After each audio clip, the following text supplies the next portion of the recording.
menyatakan segala pujian, hormat, sembah, syukur kami hanya bagi satu nama yang kudus, nama yang berkuasa, itu nama Tuhan kami Yesus Kristus. Dan kami doa biar kiranya pujian penyembahan kami boleh menyenangkan hati Tuhan, karena kami tahu, kami percaya hati Tuhan disenangkan, hadirat Tuhan dicurahkan, dan dalam hadirat Tuhan ada berkat, ada sukacita, ada mujizat. Artinya siapapun yang hadir hari ini, yang memuji menyembah Tuhan, kami percaya yang sakit Tuhan sembuhkan, yang terikat Tuhan berikan kelepasan, bahkan kemenangan yang pasti Tuhan nyatakan. Terima kasih Tuhan, terima kasih. Tiba saatnya kami mau siapkan hati kami Tuhan, untuk lebih lagi diberkati menurut kebenaran firman. Kami doa Tuhan yang berbicara bagi setiap kami, isi hatimu yang disampaikan, Tuhan yang ajar diri bentuk setiap kami. Kami doa beri firman akan bertumbuh, berakar dan berbuah. Kami yang terima firman bukan cuma duduk diam jadi pendengar saja, tapi kami boleh bangkit jadi pelaku-pelaku firman Tuhan. Karena kami bersatu hati berdoa, kami menyerahkan Tuhan hamba-Mu yang kau percaya untuk menyampaikan firman, urapan Tuhan mengalir. Tuhan yang sucikan, Tuhan yang layak, Tuhan yang mampukan. Jika dosa Tuhan mohon ampun, Tuhan bentuk bayar berikan kekuatan, maka gak bisa apa-apa tanpa Tuhan, maka layak tanpa Tuhan. Tapi dalam pengurapan Tuhan ada kekuatan yang baru. Tuhan menyucikan, melayakkan, memampukan, Tuhan mengubahkan yang biasa jadi luar biasa menjadi berkat. Semua yang ada diberkati dengan sempurna. Ini umat-Mu Tuhan, ini anak-anak-Mu, berkatilah dengan sempurna. Dalam nama Tuhan Yesus yang siap diberkati dengan sukacita, dengan iman, dengan bangga, sama-sama kita katakan amin. Tepuk tangan yang paling meriah Tuhan. Silakan duduk saudara. Terima kasih buat setiap rekan-rekan yang sudah mulai dengan luar biasa. Dan dari mimbar ini saya mau sampaikan salam damai sejahtera. Shalom. Sekali lagi shalom. Haleluya. Dalam Tuhan ada sukacita. Amin. Dan di mana ada sukacita pasti ada senyuman di wajahnya. Boleh sama-sama berikan senyuman dulu. Jumpai kanan kiri depan belakang. Katakan mari bersukacita dalam Tuhan. Ayo dengan senyuman kiri kanan depan belakang, dengan senyuman yang paling manis. Sukacita Tuhan luar biasa. Haleluya. Memang kelihatan senyuman awal bulan itu beda. Haleluya. Tapi saya mau bilang saudara, dalam segala keadaan, tanggal berapapun, apapun situasinya, tetap bersukacita. Amin. Kenapa? Karena kita punya Tuhan yang setia di depan setiap kita. Tepuk tangan yang paling meriah buat Tuhan. Haleluya. Dan senang bisa jumpa dengan saudara. Saya melihat kesetiaan yang luar biasa mencari Tuhan. Walaupun mungkin di luar mendung, walaupun mungkin di luar krimis-krimis sedikit saudara, tapi saudara tetap setia mencari Tuhan. Saya mau bilang saudara, artinya saudara orang yang sungguh-sungguh cinta Tuhan. Orang yang cinta Tuhan, setia sama Tuhan, janji Tuhan, hidupnya anak cucunya pasti diberkati Tuhan. Sama-sama bilang sama saya, aku pasti diberkati Tuhan. Anak cucuku pasti diberkati Tuhan. Bilang kanan kirimu, kamu juga pasti diberkati Tuhan. Bilang sama yang ngomong, kamu luar biasa. Bilang sama yang ngomong, semangat. Tepuk tangan yang paling meriah buat Tuhan. Haleluya. Thank you, soundnya enak. Haleluya, diberkatilah. Yuk, yang bawa Alkitab, Alkifon, boleh angkat Alkitab, Alkifonnya. Yang gak bawa kitab, angkat tangan juga boleh. Pengakuan iman kita atas otoritas firman Tuhan, sama-sama kita katakan dalam nama Tuhan Yesus. Aku percaya Alkitab ini adalah firman Tuhan. Setiap kata kalimatnya sanggup memberkati aku. Dan hari ini aku pasti diubahkan, aku pasti dipulihkan dalam nama Tuhan Yesus. Sama-sama kita katakan amin. Yuk kita buka kitab kita saudara, Filipi 4 ayat 6 sampai 9. Filipi pasal yang keempat saudara, kita akan baca ayat 6 sampai ayatnya yang ke-9 dan akan dibacakan oleh Ken. Stay to stage.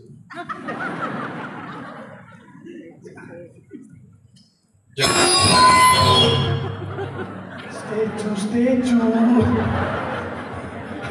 Kaget saya. Oke, cek aman. Coba lagi. Nah. Apa bagian? Diam.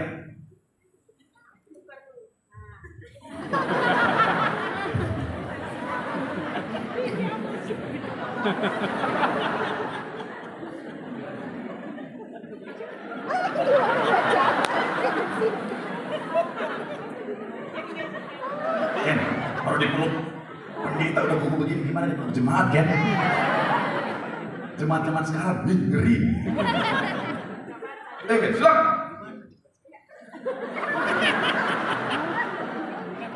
Filipi 4 ayat 6 sampai 9. Silakan. Oke.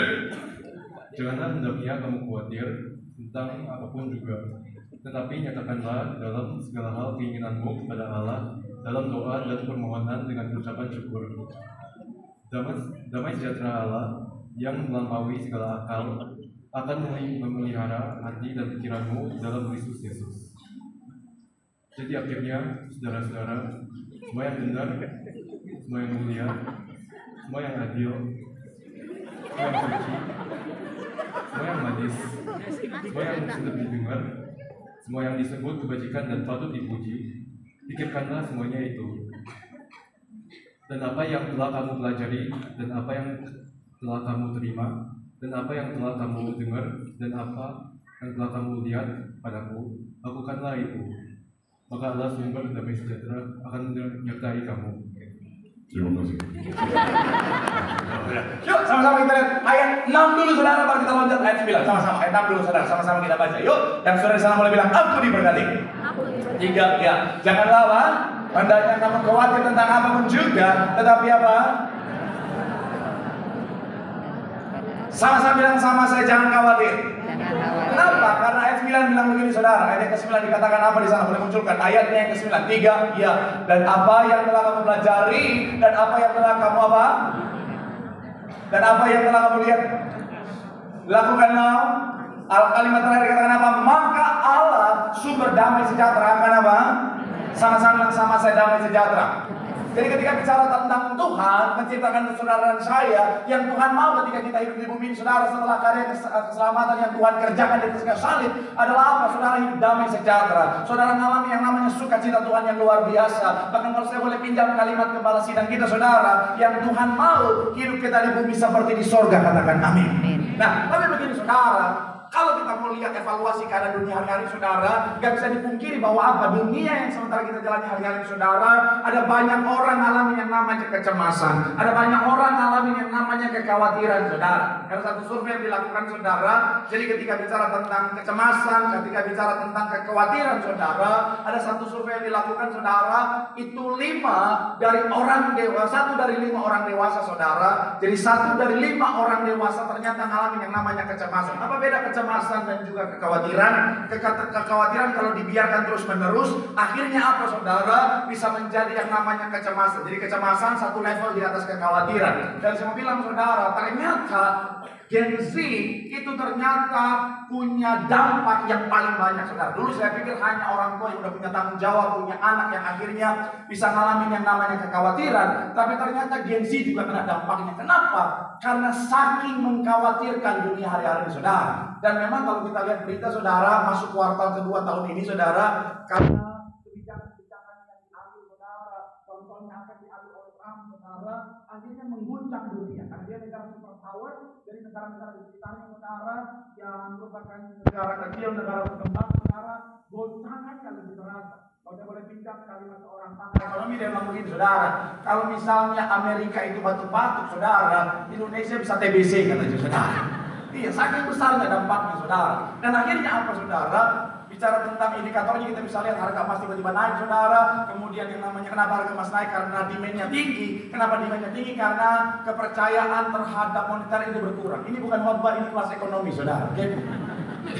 Tapi sekali lagi saya mau bilang saudara, bicara tentang dampak dari semuanya itu adalah begini saudara. Terjadi yang namanya fenomena, ada banyak orang ngalamin kekhawatiran, ada banyak orang ngalamin yang namanya kecemasan. Apalagi masuk tahun yang baru, makin banyak orang dikuasai kekhawatiran, makin banyak orang dikuasai oleh kecemasan. Saya mau bilang saudara, dalam hidup yang namanya kekhawatiran, yang namanya kecemasan bisa berpotensi datang dalam pikiran kita. Tapi ingat baik, jangan izinkan kekhawatiran, kecemasan menguasai kita. Amin. Kenapa? Karena seperti yang saya bilang bagian awal saudara, kita diciptakan bukan untuk kalah, tapi untuk menang, bahkan lebih daripada pemenang. Tepuk tangan dulu yang paling meriah buat Tuhan. Haleluya. Makanya hari saudara, saya akan ajak saudara untuk sama-sama kita membahas satu tema, yaitu bicara tentang menang atas kekhawatiran. Sama-sama bilang sama saya, menang atas kekhawatiran. Sama-sama bilang sama saya, menang atas kekhawatiran. Amin. Doa saya melalui firman hari ini, apapun ketakutan, kekhawatiran, kecemasan saudara, bersama Tuhan kita melihat kemenangan. Tepuk tangan yang paling meriah buat Tuhan. Haleluya. So, apa atau bagaimana cara menang atas kekhawatiran? Yang pertama saya mencatat adalah bicara tentang berdoa. Sama-sama bilang sama saya, berdoa. Sama-sama bilang sama saya, pray. Amin. Coba kita lihat sama-sama saudara. Filipi 4 ayatnya yang ke-6. Filipi pasalnya yang ke-4 ayatnya yang ke-6. Kalau terkunci nama Tuhan. Yang sudah di sana boleh bilang aku diberkati Tuhan. Sama-sama kita baca. 3 ya. Janganlah tentang apapun juga, tetapi apa? Dan permohonan dengan sekali lagi saudara, di bagian awal dikatakan apa? Janganlah hendaknya kamu apa? Khawatir tentang, tahan sampai di sana. Firman Tuhan bukan cuma kasih kita perintah, tapi juga disertai dengan solusinya, yaitu apa? Tetapi nyatakanlah apa?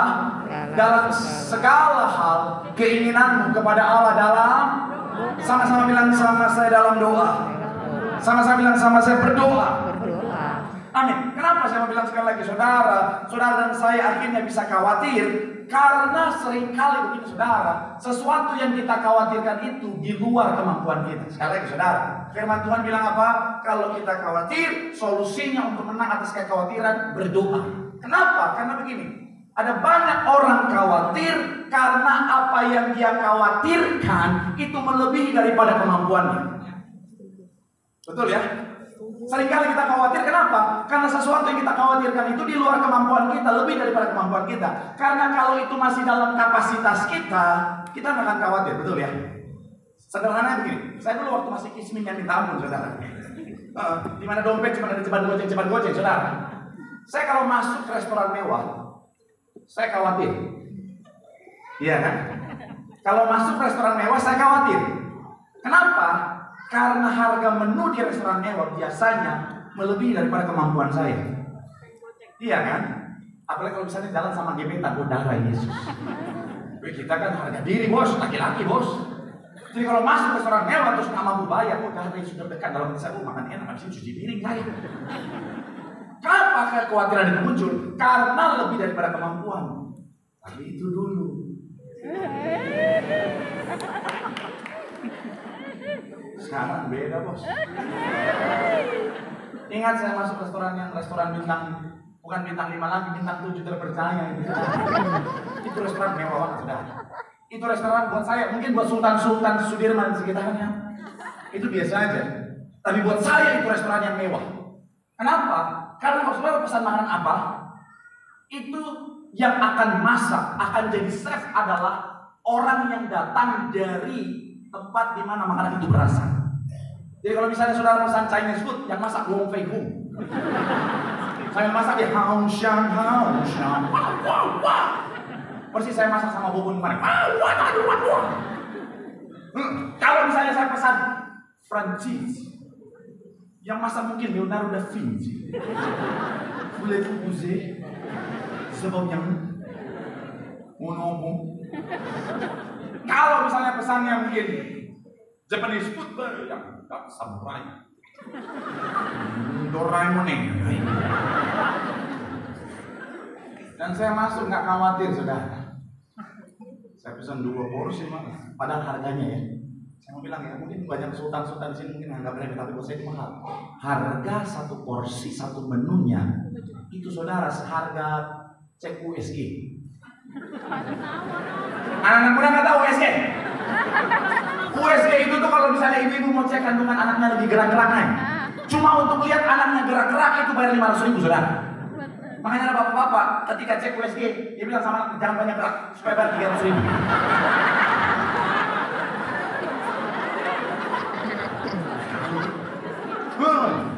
Jadi waktu itu saudara, saya mangkat 1 menunya 500.000 saya. Itu kekhawatiran. Tahu kenapa? Bukan karena udah kaya. Saya makan sama ibu gembala.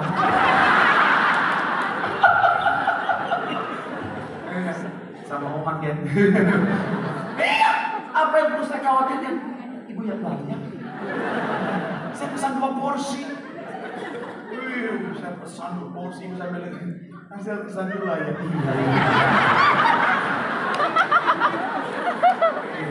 Masih masa pertumbuhan ini. Tapi ya, korelasinya dengan apa yang sama bahasa kalau begini saudara. Kenapa saya awalnya khawatir? Karena di luar kemampuan saya. Kenapa saya tidak khawatir? Karena karena ada yang jamin. Saya berusaha untuk melihat begini saudara. Dalam kehidupan setiap kita, kenapa kita khawatir? Karena di luar dari kemampuan kita. Tapi kalau kita berdoa, kita sementara membawa apa yang kita khawatirkan itu ke dalam tangan Tuhan. Dan kalau semua ketika ada di tangan Tuhan, tidak perlu khawatir karena Tuhan yang handle semuanya. Tepuk tangan dulu yang paling meriah buat Tuhan. Makanya saya mencatat di sini, saudara, satu kalimat yang Tuhan taruh di saya ketika saya lihat ini, saudara. Kita lihat dulu Oswald dulu. Kita lihat dulu Oswald Chambers, saudara. Dia bilang begini, saudara, bahwa doa bukan sekedar meminta, itu adalah sikap hati yang bergantung sepenuhnya pada Tuhan. Di sanalah ketenangan sejati ditemukan. Sekali lagi, saudara, doa bukan sekedar meminta, ini adalah sikap hati yang bergantung sepenuhnya pada Tuhan. Sama-sama bilang sama, saya bergantung kepada Tuhan. Sama-sama bilang sama, saya mengandalkan Tuhan. Amin. Dan di sanalah ada apa? Ketenangan. Sejalan dengan apa yang Tuhan tahu di hati saya, saudara, yang muncul yang sebelumnya, yaitu bicara tentang ini, saudara. Ketika kita berdoa, kekhawatiran menjadi hilang karena kita membawa hal yang di luar kemampuan kita ke dalam tangan Tuhan yang mampu melakukan segala perkara. Saya nggak tahu apa yang sementara saudara khawatirkan. Tapi ketika kau berdoa, kau sementara membawa itu dalam tangannya Tuhan. Di tangannya Tuhan ada ketenangan, tidak ada kekhawatiran, karena semuanya pasti aman, pasti beres. Tepuk tangan dulu yang paling meriah buat Tuhan. Bilang sama kanan kirimu, berdoa. Di situ ada ketenangan, di situ ada kemenangan. Tepuk tangan yang paling meriah buat Tuhan. Haleluya. Yang kedua, saudara, bagaimana cara menang atas kekhawatiran? Yang kedua adalah bersyukur. Sama-sama bilang sama, saya bersyukur. Sama-sama bilang sama, saya mengucap syukur. Ayat yang ke-6, saudara, masih dalam ayat yang ke-6, saudara, dalam Filipi 4. Yuk, yang sudah di sana, Filipi 4 ayat yang ke-6 boleh bilang, aku diberkati Tuhan. Sama-sama kita baca. 3, ya. Janganlah hendaknya, tetapi apa? Kepada Allah dalam doa dan permohonan. Perhatikan kalimat terakhir dengan ucapan. Sama-sama bilang sama, saya mengucap syukur. Sama-sama bilang sama, saya ucapan syukur. Amin. Jadi bicara tentang untuk menang atau bicara tentang mengatasi kekhawatiran, kunci yang kedua adalah dengan mengucap syukur. Kenapa? Karena begini, saudara, apapun yang terjadi di kehidupan setiap kita, jangan responi dengan ketakutan, jangan responi dengan kekhawatiran, tetapi dengan ucapan syukur. Karena apa? Karena kita tahu Allah turut bekerja dalam bukan cuma dalam hal yang baik saja, bukan dalam hal yang enak saja, bukan hal dalam yang mudah saja, tetapi dalam segala sesuatu, dalam segala hal, termasuk masa yang sukar, keadaan yang tampak buruk, keadaan yang tampak sulit. Tapi kalau kita tahu Allah turut bekerja di sana, dalam segala keadaan kita bisa bilang apa? Terima kasih Tuhan. Karena ujung-ujungnya untuk kebaikan. Tepuk tangan yang paling meriah buat Tuhan.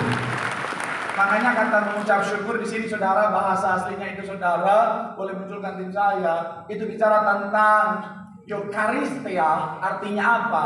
Berterima kasih. Sama-sama bilang sama, saya berterima kasih. Ya, karena dalam segala hal Tuhan bekerja. Contoh sederhana, ada satu cerita, saudara. Ada seorang bapak tinggal bersama dengan anaknya satu-satunya laki-laki dan seekor kuda peliharaan mereka yang menjadi harta satu-satunya, saudara.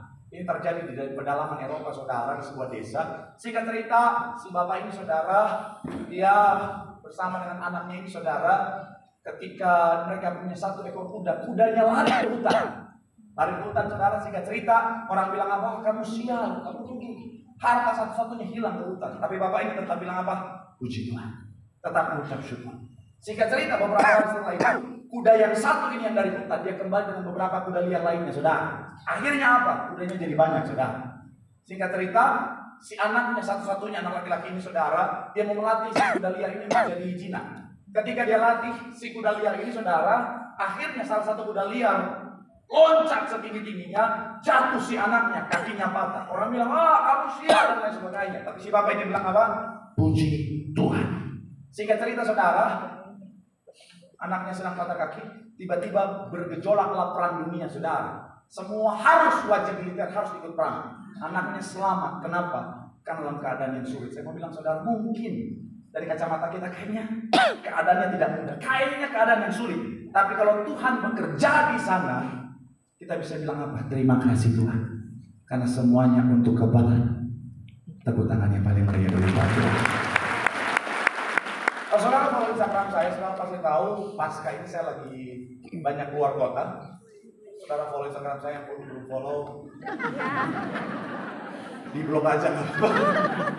Salah satunya kemarin saya sebelum kan kemarin saya terakhir di dalam Sulawesi, sebelumnya itu di dalam Kalimantan, saudara. Jadi dari sini untuk ke sana saya harus naik 3 kali pesawat. 2 pesawat besar, 1 pesawat kecil. Pesawatnya kecil yang pokoknya saudara di langit itu dia getarnya melebihi daripada getaran cinta, saudara. Betul, yang AC-nya itu saudara masih lebih dingin nafas saya daripada AC-nya, saudara. Tapi akhirnya puji Tuhan nyampe di sana saudara dengan selamat. Sampai di sana saudara, itu acara jam 7 malam. Acara jam 7 malam selesai, kita dari hotel siap-siap beres. Saya nyampe ke sana itu saudara 7:05. Dan ketika saya nyampe, acaranya dibuat di tengah lapangan pusatnya di kota itu saudara. Ketika saya nyampe, si bukan vokal grup, tapi kayak choir yang vokal nyanyi saudara. Paduan suara sudah nyanyi, sudah di depan. Jemaatnya 20 orang. Bayangin, masih banyakkan ini saudara. Bukannya apa-apa, kan pendetanya diimpor dari Jakarta, saudara. Kalau saudara di posisi saya bilang saudara itu cukup tertekan, saudara. Iya kan? Pendeta udah jauh-jauh diimpor 3 kali naik pesawat, nyampe cuma 20 orang, darah Yesus. Deg-degan dong. Oh Tuhan, dalam hati saya Tuhan, udah jauh-jauh 20 orang. Walaupun saya mentalitasnya kan udah mentalitas pendeta yang pernah ngalamin khotbah rasa konseling gitu kan. Awal-awal saya khotbah pendeta kadang-kadang jemaat cuma 1, cuma 2 orang. Jadi ketika khotbah saya tatap dia. Dia tatap saya, kita tatap-tatapan. Sepanjang khotbah rasa konseling, saudara. Jadi mentalitas saya udah nggak apa-apa. Mau 20 orang pun saya sikat, tapi kan kasihan yang ngundang, saudara. Iya, ke dalam hati saya Tuhan. Nanti pikiran mereka apa? Viral apa? Berita viral apa? 20 orang apa? Tertekan. Tapi akhirnya saat itu saudara, Roh Kudus arahkan saya untuk udah di tempat ini. Saya minta sama pekerja yang driver yang bawa mobil, saya bilang tolong bantu saya izin 1 kali keliling aja lapangan ini sebelum ke rumah dinas, karena saya diundang untuk makan di rumah dinas. Akhirnya singkat cerita kita keliling sambil saya urapi saudara, sampai saya bilang Tuhan tolong saya Tuhan. Oh Tuhan jangan permalukan Tuhan. Iya kan, orang bilang apaan impor tahun-tahunnya ngobrol. Oh saya bilang Tuhan tolong kirim jiwa-jiwa dari mana ya Tuhan kirim. Dari mana ya agama apapun kirim Tuhan. Pokoknya aman dulu gitu saudara ya. Pokoknya apa yang Tuhan kirim lah Tuhan. Akhirnya keliling saudara 1 putaran saudara. Akhirnya setelah keliling 1 putaran kita ke rumah dinas bupati saudara. Itu kurang lebih cuma 2-3 menit dari lapangan itu karena memang di pusat kotanya. Akhirnya sampailah di sana saudara. Sampai di sana saudara. Akhirnya kita makan malam sebentar. Saya nyampe, duduk. Akhirnya ngobrol-ngobrol saudara. Baru 10 menit saya ngobrol dengan si orang pemerintah. Saya nanya, iya ini promosinya berapa lama? Dia bilang begini 3 hari. 3 hari. Seumur saya diundang ke banyak acara, itu rata-rata 1-2 bulan. Paling dekat itu 2 minggu, saudara. Ini 3 hari. Saya tahu ini acara Paskah, di mana Tuhan bangkit pada hari yang ketiga.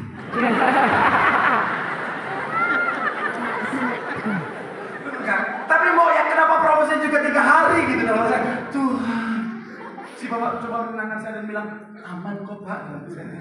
Aman gimana? Kok saya nongkrong. Aneh itu dia untuk buat saya makin tenang dia telepon panitia yang di lapangan. Ya telepon, terus kata panitianya, oh ya Pak rame kok Pak dalam saya 15 menit yang lalu melihat itu cuma berapa orang. Kan kita tahu ya ada bawahan-bawahan yang pokoknya jawabannya biar Bapak senang. Pernah kan? Pernah ya? Iya kan? Iya. Jadi dia mau cari aman, dia bilang rame dalam hati saya, nunya aman, nuanya enggak. Oh Tuhan terdekat. Itu saya makan ikan katanya ikan sultan enak, nggak kerasa enak benar.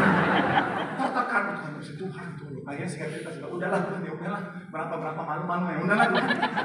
Udahlah akhirnya saya pergi saudara kurang lebih 25 menit saya di situ sampai pergi lagi 5 mobil kita berangkat saudara pas pagi di sana pas nyampe di sana entah dari mana ada ribuan orang di lapangan itu saudara. Saya mau nangis saya lihat dari mana semua ini Tuhan. Tapi ya, dari hal yang membuat saya terdekat itu saudara, Tuhan ajarkan saya untuk tetap mengandalkan Tuhan, untuk tetap punya kerendahan hati saudara. Awalnya mungkin tampaknya kurang baik, tapi di balik semua itu Tuhan bekerja untuk mendatangkan kebaikan. Tepuk tangan dulu ya Pak yang buat Tuhan.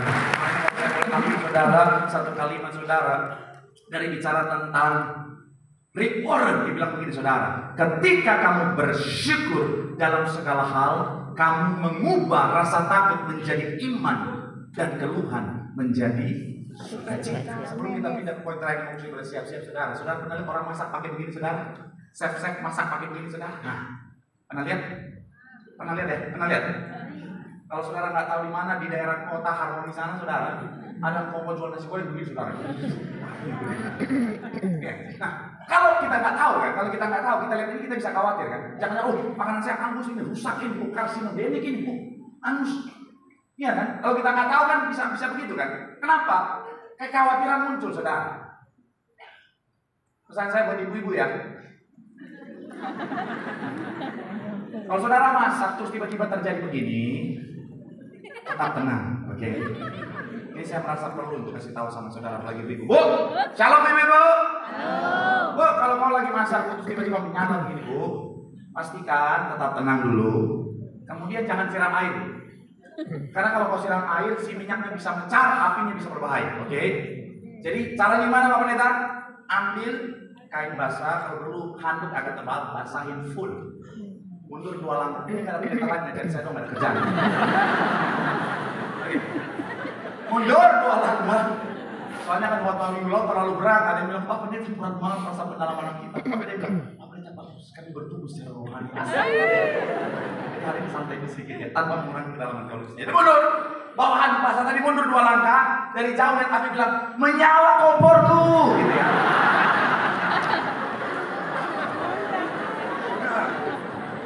Nah, habis itu baru maju, baru tutup, gitu ya. Ya, amin ibu-ibu. Nah, balik lagi saudara. Saudara pernah lihat orang masak dengan kompor begini ya? Ya. Kalau kita nggak tahu, kita bisa khawatir, jangan rusak. Tapi kalau kita tahu, oh ini teknik ini bisa membuat makanan saya jadi matang merata, jadi perfect dan lain sebagainya, kita tenang. Begitupun Tuhan dalam firman kita. Kalau kita tahu Tuhan bekerja dalam segala sesuatu, nggak ada ketakutan, nggak ada kekhawatiran. Apapun keadaannya, semuanya pasti itu mendatangkan kebaikan. Tepuk tangan yang paling meriah buat Tuhan. Bilang sama kanan kiri mengucap syukur. Semuanya untuk kebaikan. Tepuk tangan yang paling meriah buat Tuhan. Manusia ketiga saudara. Yang ketiga saya catat di sini saudara, bagaimana untuk menang atas kekhawatiran. Belajar dari Filipi pasal yang keempat adalah bicara tentang menjaga pikiran. Sama-sama bilang sama saya menjaga pikiran. Kita percaya semua untuk kebaikan. Kalau musik belum datang, semuanya pasti untuk datang kebaikan.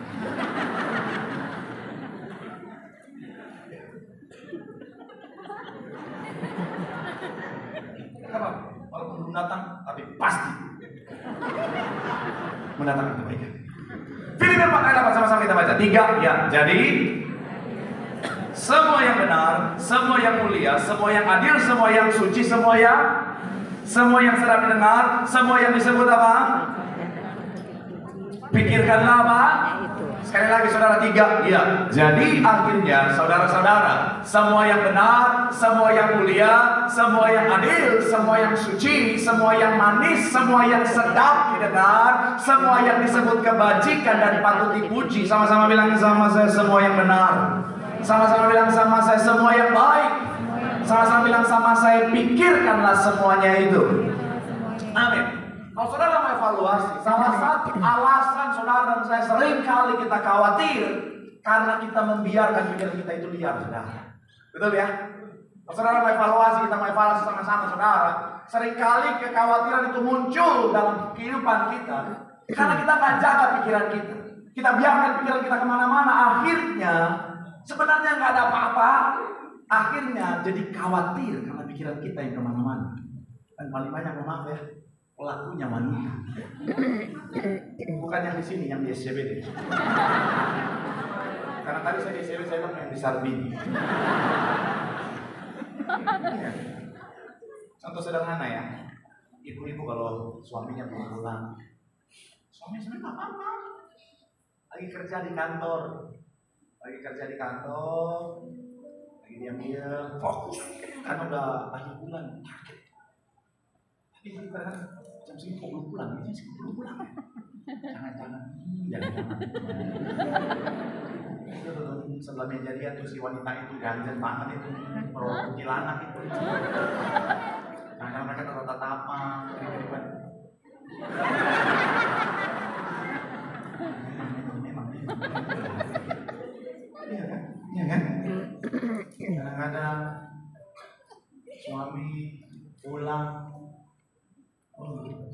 jangan-jangan tadi pas pulang dia keserempet baca itu, jatuh di selokan jangan-jangan suka bukan suami itu khawatirkan gaji yang dia bawa pulang itu. Shalom bapak-bapak, kalau istri ketawa artinya mungkin dia pelakunya apa? Tapi iya kan, sebenarnya nggak ada apa-apa, tapi karena pikirannya kemana-mana. Suami mau pulang, jangan-jangan tadi pas pulang naik angkot bersama ketemu dengan mantannya. Mereka taman, akhirnya sopir angkot putar lagu. Kisah kasih di sekolah dengan si dia. Datang pengantin, bang sekali, rusak. Tapi itu kan lagu buat anak SMA ya. Saya STM. Gak relevan. Kisah kasih di STM dengan siapa? Orang gak ada wanita, isinya laki semua. Gak ada apa-apa, tapi pikiran istri kamu akhirnya apa? Khawatir. Iya kan? Akhirnya apa? Gak tenang, khawatir. Saya mau bilang kan begini, ada salah satu tips supaya either itu istrimu atau pacarmu, ini buat para pria ya, istri-istri wanita itu jangan denger ya, supaya mereka nggak khawatir lagi ketika kau tidak bersama mereka. Shalom para pria. Ini tips, nggak ada kereta ngajarin, saya dong ngajarin. Supaya pasangan nggak khawatir ketika kau tidak sedang bersama dia. Pastikan selama kau bersama dengan dia, siapapun wanita yang kalian temui, jangan pernah responi dengan baik. Ini kayaknya nggak masuk akal, tapi itulah pikiran wanita. Saya udah konseling banyak wanita, sudah tahu pola pikir. Jadi para pria ya, jangan pernah responi dengan sopan sekali. Jadi jangan seakan-akan kau lagi jalan berdua nih, ketemu ada wanita, siapapun dia, berapapun usianya, bagaimanapun bentuknya. Terus tiba-tiba kau so baik. Nanti setelah itu kejadian deh.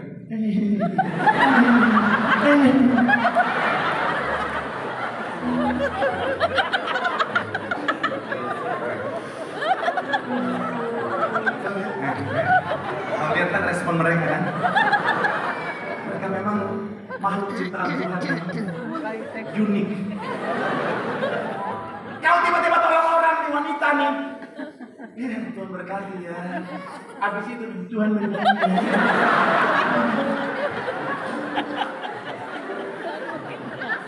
Sampai kau udah tidur, Tuhan berkati ya.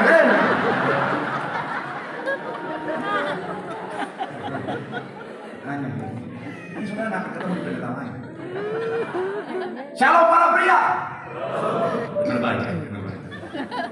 Sobat mereka kita harus gimana? Pastikan segala mungkin. Betul. Kalau perlu gitu, kalau kita berdua, ada wanita yang coba mendekat, mau nanya kek, mau ngapain kek, langsung.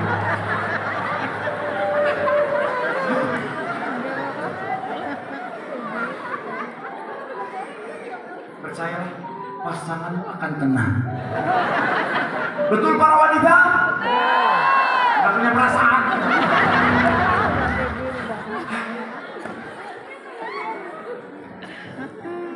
Saya bilang ya, sekali lagi ya, kadang-kadang kita khawatir karena pikiran kita terlalu liar. Betul. Kadang-kadang kita tuh gak ada apa-apa, tapi cuma gara-gara kulit merah dikit, ada kulit dikit, kita langsung Tuhan kanker kulit ini. Iya kan?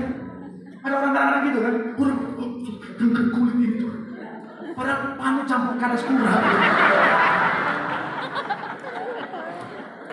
Pas COVID banyak kan kayak gitu kan? Orang batuk Tuhan, COVID.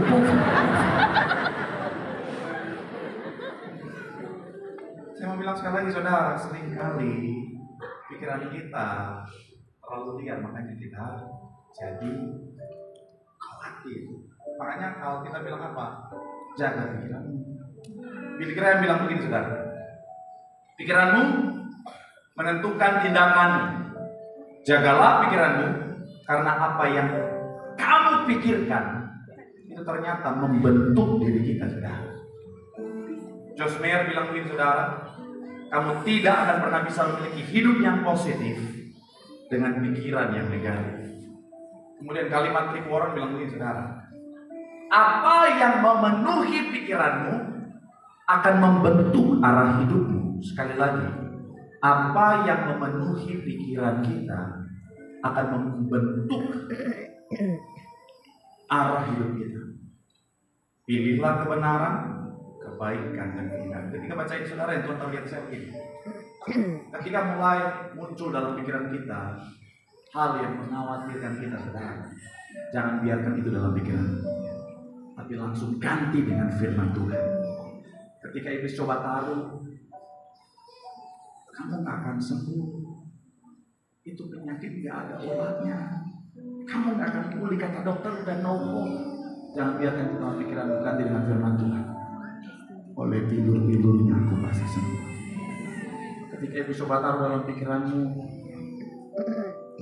kamu gak akan pernah bisa bangkit dari keadaan ekonomi sulit ini. Utang-utangmu gak akan lunas.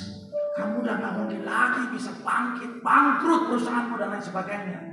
Jangan izinkan itu dalam pikiran, tapi perkatakan firman, isi dengan firman Tuhan. Allahku akan memenuhi segala keperluan menurut kekayaan dan kemuliaannya dalam Kristus Yesus. Ketika iblis coba taruh di pikirannya, kamu lihat masa depan akan suram, kamu lihat masa depan dengan keadaan hari ini akan hancur.